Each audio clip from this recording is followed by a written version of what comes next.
Welcome back. Today in our Sunday Spotlight, they were the right people at the right time. And today we get to enjoy the company of Kevin McCaffrey because of Lifeguards Tyler Williams and Catherine Fulner and other first responders who jumped into action recently at the Middlesex YMCA. Kevin, Tyler, and Catherine are all joining us this morning. Welcome. Thank you.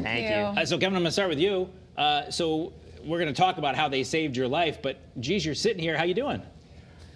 I felt fine before swimming, and I felt fine after. I was in the hospital 4 days and went back to work the next day, which speaks to the great job that they did. You felt fine before, ... You feel fine now, and the ...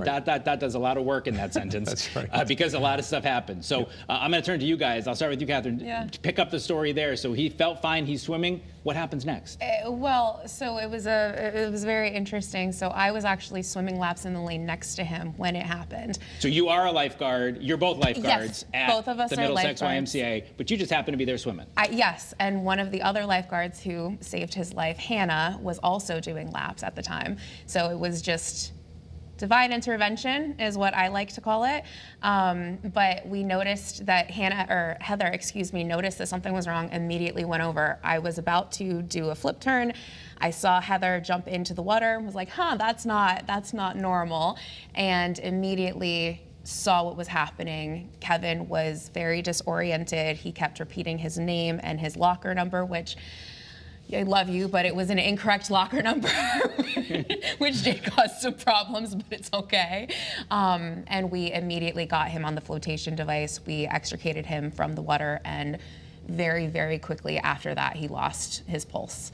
Now, you were there as well, and you also weren't lifeguarding at the moment. Is that right, Tyler? Or you were? No, I was getting ready to coach my swim team, the Barracudas. That's our swim team at the Middlesex Y. So I'm just sitting on the bench, and then all of a sudden I'm hearing Heather say my name, and I see Kevin in his state of distress, and then everything just kicked off from there. Now, I imagine being a lifeguard at the YMCA, I mean, it's probably not like being a lifeguard at the Jersey Shore or the Outer Banks. You're probably not making a lot of saves at the YMCA. So when the time happens to use your training, what was it like, Tyler? Did it just kick in? You want to say it's instinct, but also, we do in-services, so we train for these moments. And training for those moments are important because you never know when you're going to use that training, as we use that training to save Kevin's life. Now, Kevin, you had 3 off-duty lifeguards and 1 on-duty lifeguard. Talk about being in the right place at the right time. Now, we talked about that little gap in time there. Now that you know the story, they did a lot of work on you at that moment, right? Yeah, and I just need to say I don't remember anything about any of this. Right? None of it is in my brain. So, you do the studies after about cardiac arrest, survival rates, brain damage, and all that. It really took Heather, the lifeguard, it took an awful lot to be alert. And you're right. As I talk to these guys, not a lot happens in the Y. Yeah. Which means Thank God. I would forgive them for taking a mental vacation or two, but every minute counts, and she noticed it immediately, and there's 6 lanes, sometimes double people in lanes.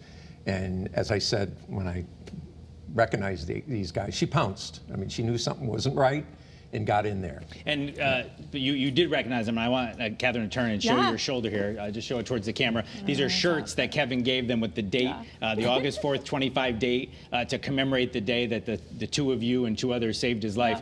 Tell me about that, because you said at the beginning he was giving a locker number. So this wasn't a case of looking down and seeing someone unconscious in the pool.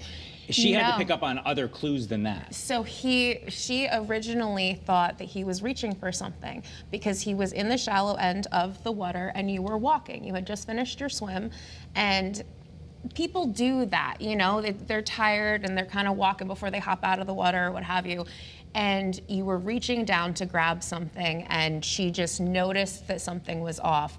And without hesitation, and she had just gotten on duty. She hadn't even been there 15 minutes before this happened. So she easily could have been in that distracted state, as you say, and she didn't miss. I mean, she's absolutely incredible. I can't say enough positive things. So you said, so she notices that he's still walking, he's talking, he's giving the wrong locker number.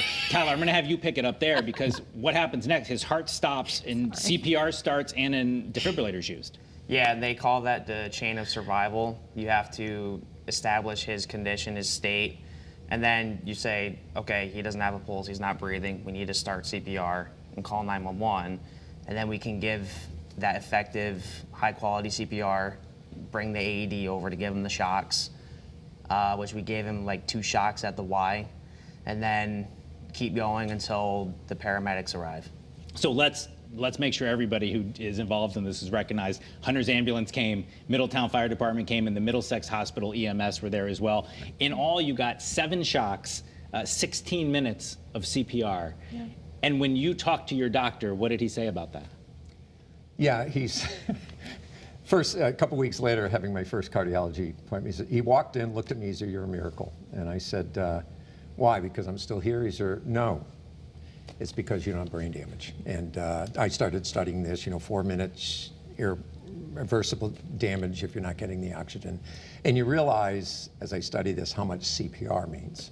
I mean, the shocks are to get that rhythm back, but the CPR is providing the oxygen to all your organs, and particularly your brain. So I have friends who will say I do have brain damage, but not because of the event. So I'm just so grateful that I'm here. And the part of this is not just that they gave you that care, but they did it spot on, just right, so that they performed CPR the right way. They kept that oxygen going to your brain and avoided that brain damage.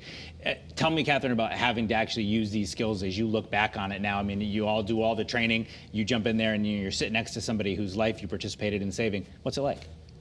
Terrifying, absolutely terrifying. I will say the one positive, aside from you being here today, like I had mentioned at the ceremony, is you never know if you're going to be one of those people that's able to kind of step up, and you just have no idea. You can go through all of the training possible, and I would not have chosen another set of people to be in that situation with, because all of us communicated exquisitely. There wasn't any hesitation of, I need you to move, I need you to do this, I need, and naturally, especially me, I tend to be like more cautious of, oh, I'm sorry, this and that. And it clicked in, and there really wasn't, once I felt that there wasn't a pulse, I don't think there was anything that was going to stop me from doing whatever was possible. And when that kicks in, it's a really foreign feeling from your everyday life. Well, and as you can see, what's possible is Kevin sitting right here. We're all out of time. But congratulations to you guys for saving you. Congratulations to you for being saved. What an amazing story, and hopefully people hear it on this Sunday morning.